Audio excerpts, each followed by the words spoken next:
Welcome back to Unraveling the Pattern. I'm Lauren, and this is a breakdown of everything I noticed in the incredible Shadowspawn clip that was recently dropped on Twitter on Thursday, October 14th, as well as a quick look at a bunch of other promotional content that's been released recently by Amazon Prime. You guys, the show release is just around the corner, and the fire hose has been turned on.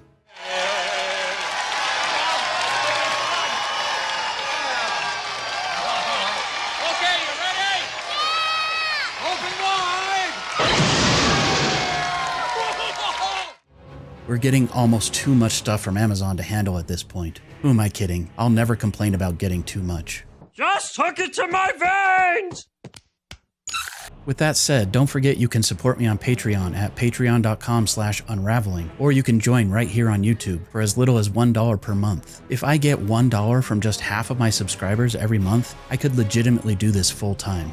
Anyway, with the show officially less than 6 weeks away, I'm sure this onslaught won't be ending anytime soon. There were a ton of important things revealed recently, in addition to this awesome Shadowspawn clip, including a puzzle that revealed this cool new poster, some promotional images, an official poster and music from the official soundtrack with Old Tongue lyrics, an interview panel with the cast, new casting announcements, and a full clip of a scene from the first episode. I'm working on a very detailed breakdown of the Winespring Inn clip, which hopefully will be out soon. You don't want to miss it. I found a bunch of details that nobody else has seen, including some hints of Pat and Fane. But I'll save that for my next video, which will hopefully come out before it's no longer relevant. Spoiler warning, this video will contain light spoilers related to the first season of the Wheel of Time TV show and the first Wheel of Time book, The Eye of the World. I'll also be discussing a bunch of promotional materials that have been officially released by Amazon Prime recently. So if you haven't read the first book, or you wish to remain completely spoiler-free, this video might not be for you. Amazon released this awesome clip on Twitter, and I haven't yet seen a widescreen version of it on YouTube, so I'll be using this square video in my breakdown. The whole clip is only 24 seconds, but it contains some amazing detail. There are 17 shots if you take out the Wheel of Time and Amazon Prime title screens at the end. From what I can tell, 5 or 6 of these shots were already shown in the teaser trailer. This shot here looks to be a continuation of this shot that we see in the trailer. It looks like I was right that this scene of the Fade opening its mouth does not happen directly after this shot, as we were sort of led to believe in the original teaser trailer. Instead, it's a direct follow-up to this shot. I have 2 teaser breakdown videos where I discuss my speculated timeline of events for how each of the shots in the teaser trailer will likely play out in order. Be sure to check them out. I'll also be updating this sequence in my upcoming Winespring Inn clip breakdown video. But let's get back to the Shadowspawn promo clip for now. Text that says "The Wheel of Time" appears small at the top of the screen throughout the shot. At the bottom of the screen, we can see a title that says Shadowspawn, and underneath that, it says Servants of the Dark throughout the clip as well. I love the simplicity of this. I'll create a spoiler light WOT 101 video soon, giving a bit more background into what Shadowspawn, Trollocs, and Fades are, and I'll be sure to use this as reference.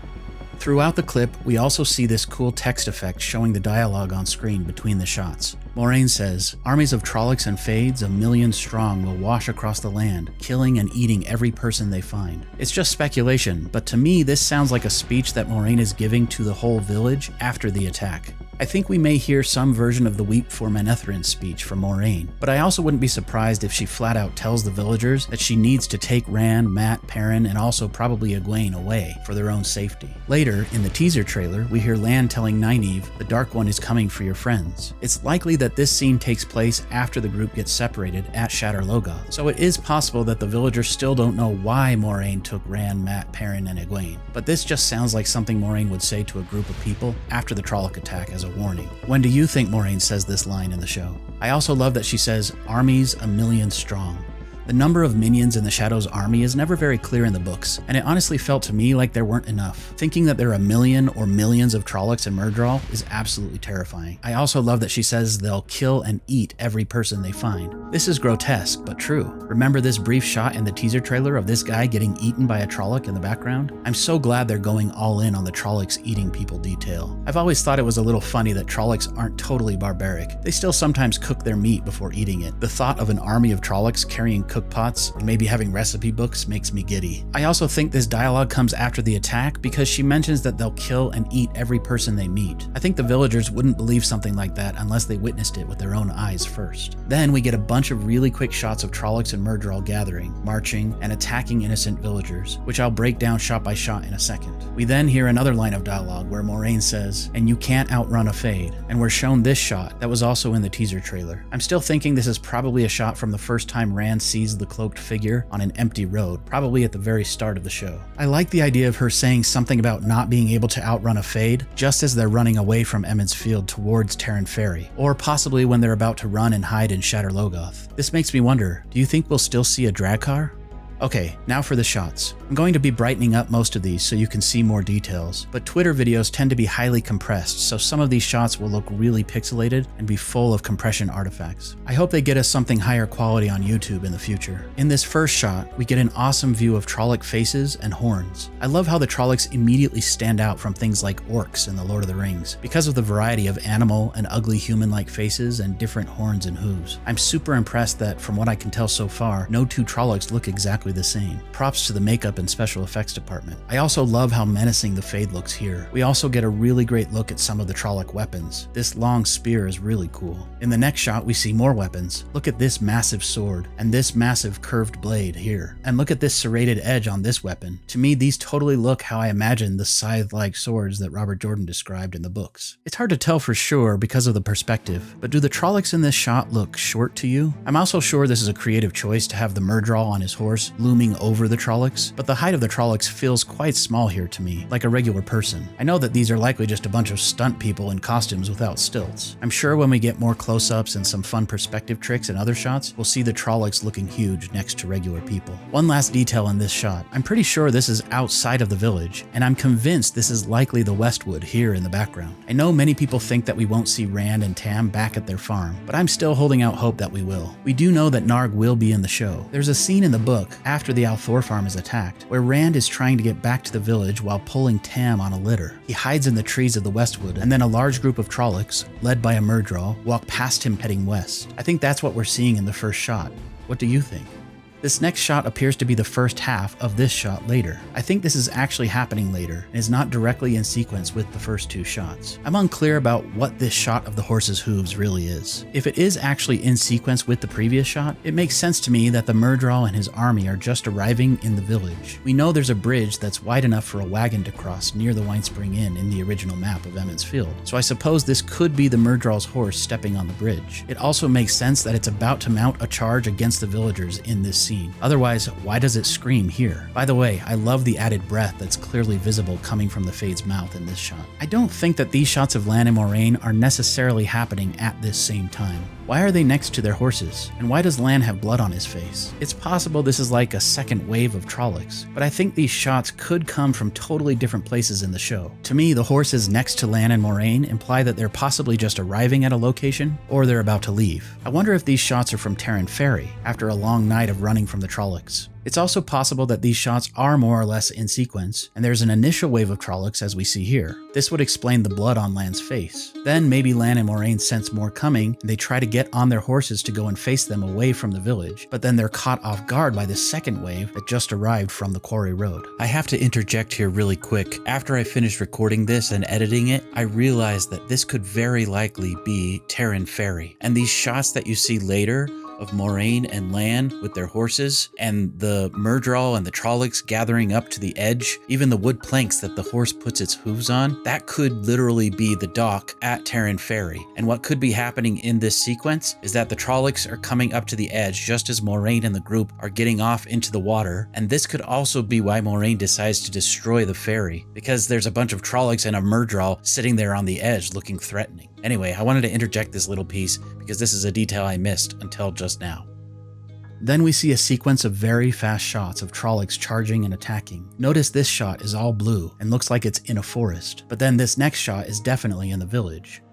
The following shot looks like a close-up of a shot we already got in the teaser trailer. You can get a good look at this Trolloc scythe-like sword for a couple of frames. This shot is also in the teaser trailer. I love how massive this Trolloc in the foreground looks. Perhaps this is the first wave. I think this is a door to the stables of the Winespring Inn. Check out this Trollocs broken horns. But what if this is actually Narg the Trolloc bursting through Rand and Tam's farmhouse? In this shot, take a look at the wolf muzzle on this Trolloc. I love the variety. It's hard to tell, but I think this could be Nynaeve slashing at the Trolloc's face here. Look at this scene in the teaser trailer. The person is slashing with the same hand that Nynaeve slashes with in this shot. Also, the color of clothing does seem to match. It makes sense to me that some villagers could be hiding in the stables, and maybe Nynaeve and Egwene are trying to protect them. But I'm also not sure this shot is inside the stable. This Trolloc is definitely not the same one as the shot before.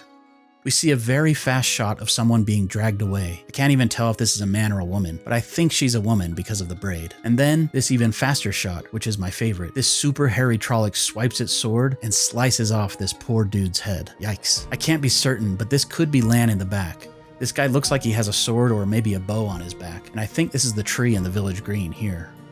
And then we get this shot from the teaser of the fade, and that's it for this amazing clip. What do you think? What did I miss? I wanted to get this video out quick today, so I'm sure I missed something. I absolutely love this clip though. Now, before you call me an Amazon shill in the comments, let's briefly discuss some of the other official promotional media that's come out in recent days. I do actually have some criticisms of some of this. Here's everything that's been released in the last week or so. First, we got these nice official images. I love the high resolution. I'll actually discuss this one of Moiraine a bit more in my Winespring Inn clip breakdown video, so look out for that. I love the chemistry between Rand and Egwene in this one. I agree with most people that this looks like a reunion between Rand and Egwene, probably just after this scene from the teaser trailer, where the group meets up at the Waygate. The location and the clothing seem to match these scenes together. In this image, there's an inscription on the blade of Lan's sword. We quickly got to work as a fandom, and I was able to match up most of the old tongue letters with this image that was provided by Robert Jordan. Others pitched in, and soon we had a partial phrase and a translation. This is actually a line that comes directly from the first book. Bear with me as I try to read the old tongue. Ninte kalishnie no domashita Agilmar Daishan. Your welcome warms me, Lord Agilmar. This seems like an odd phrase to have on Lan's sword. My theory is that either this is a gift from Agilmar, or is Agilmar's sword, and or possibly this is not the sword of the Malkyari kings at all. Perhaps they'll treat the Malkyari king's sword similar to how they treat the sword in the Return of the King. Maybe Lan won't take up the sword unless he takes up the throne of Malkyr once again and calls himself the King of Malkyr. The other possibility is that this is just a fun Easter egg and the props department just went and found a random old tongue phrase in the first book and used it because it looks cool. What do you think? The next big drop we got was fun, but it was definitely my least favorite. Something that made me like it a bit more was that I was one of the lucky 50 winners who was randomly selected to get a digital signed copy of the poster after I retweeted it. And I got lucky number 13, which we all know has major significance in the Wheel of Time books. Sadly, there is no Barney Harris signature on this, but I'm glad I got a signed version. To me, this is the biggest miss from the marketing team so far. I like certain elements of it, but I'm not happy with the contrast, the colors, and especially with the wonky lighting and poor photoshopping of the main cast. Some of their heads look disproportionate to their bodies, and it just feels sort of thrown together. I don't hate it. I'd probably give it maybe a 6 out of 10. It's also important to note that they seem to be making the Fade and the Trollocs the big bad guys, at least in the promotional content. Do you think they'll also be the main villains of the first season? A few people online made different versions of the poster, fixing colors or using other promotional images, and I think they improved it a lot, but it's still not my favorite. In a way, it's a rite of passage for a big show or movie to release a badly photoshopped poster, and they totally redeemed themselves with the puzzle poster, which I'll discuss in a bit. They also released this alternate version of the uglier poster, which I liked a bit more. There appear to be some interesting details in the background of this as well. We got our first detailed look at a Trolloc, but we also got this army here. I think this could be a scene of Tarwin's Gap, and these are bannermen for Faldara and Lord Agilmar. There's also this strange looking thing in the background here. Could this be the White Tower? Or maybe the crumbled remains of Malkyr? Possibly this could be Faldara? It's hard to say. It appears this is the cover art for the Wheel of Time soundtrack. Speaking of the soundtrack, they also released a full track composed by Lorne Balfe, which is called Al Naito, which means of the flame or for the flame, and it features singing in the old tongue. I really liked it. And the more I listen to it, the more I like it. I've heard some people have mixed reactions to this, and some people say it's weird that a TV soundtrack has singing, but I totally disagree. It makes sense to have something like this playing during a moment when the Armelin seat is entering the Hall of the Servants, or when we're seeing Tar Valon for the very first time. Fans started trying to piece together the old tongue phrases in the song, and words like Tarvalin were discovered. But it wasn't until Lorne Balfe, the official composer, posted the lyrics in full that we were finally able to make sense of any of it. I love what a thread in the pattern put together based on the known lyrics and old tongue alphabet. And then many people attempted to translate it, but some of the words don't exist in the current old tongue encyclopedia, so some creative liberties were taken. This is my favorite version of the script, translated by Joan Albright. It feels to me like this is the theme of the Amerlin Seat. I won't read all of this here. Go ahead and pause the video to read it. If that wasn't enough, we got the posters and the new song, and then on the same day, we got an amazing New York Comic Con panel with Rafe, Rosamund Pike, Daniel Henney, Yosha Stradowski, Marcus Rutherford, Zoe Robbins, and Madeline Madden. Sadly, with no Barney Harris. They talked about their roles on the show, and it gave me great confidence that they all care deeply about these characters and will do the characters justice. I especially loved when Yosha mentioned that he is the farthest along in the books, and he compared it to almost getting to the top of a mountain. He said he totally understands why people reread these books too, and he thinks there should be a Wheel of Time University.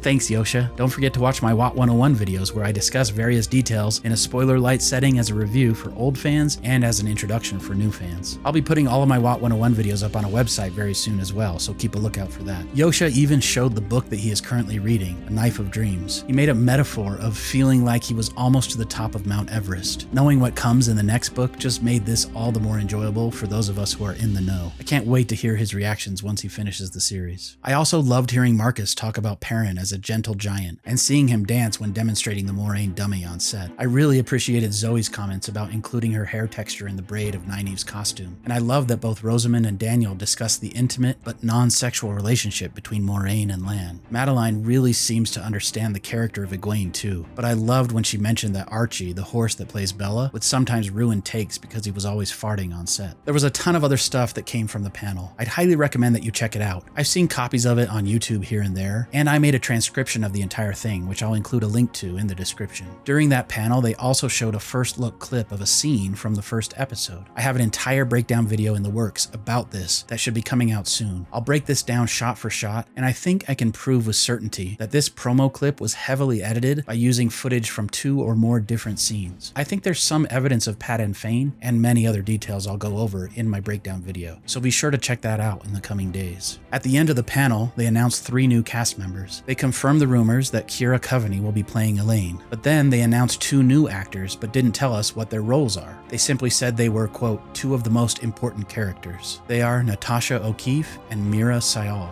I'm convinced that Mira is Varen, but I'm a little less sure about Natasha. My bets are on Lanfear, but I've seen some people suggest that she could be Elida or Mogideon, or possibly even Suroth or Fail. I think she's much too old to play Fail, and I personally don't think that Suroth or Mogideon are qualified as some of the, quote, most important characters. As for Elida, I just don't think she's Elida, but if she is, that would be great. My bets are on Lanfear. And then, on October 13th, a bunch of content creators and members of the Twitter and Instagram and Facebook WOT communities woke up in the US to find personal messages from the official Wheel of Time account with the following message and a single image of a puzzle piece. As you can see, mine was pretty dull, but I was honored to be included. It was a ton of fun working with the community to try and piece together the puzzle. I spent a lot of time working on it, but never did quite get my version finished before somebody else did. I'm actually still missing about 10 pieces of the puzzle, so if anyone wants to reach out to me and share with me the missing pieces, I'd love that. They then posted the full resolution poster and an animated video of the poster. These were both really good in my opinion. I really love the close-up of the Trolloc and the fact that Moraine isn't worried about getting her hands dirty. To me, this is a 10 out of 10. I like it even better than the Waygate poster from before. Notice how they're including the threads of the pattern or of the One Power here too,